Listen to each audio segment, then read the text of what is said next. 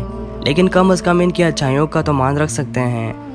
جائیے بابا جی، میں نے آپ کو اپنے بچوں کے صدقے میں معاف کیا، خدا بھی آپ کو معاف کر دے، آمین۔ مزید سٹوری سننے کے لیے محمد اسماعیل وائس چینل کو ضرور سبسکرائب کریں اور ساتھ میں دیے گئے بیل پر کلک کریں۔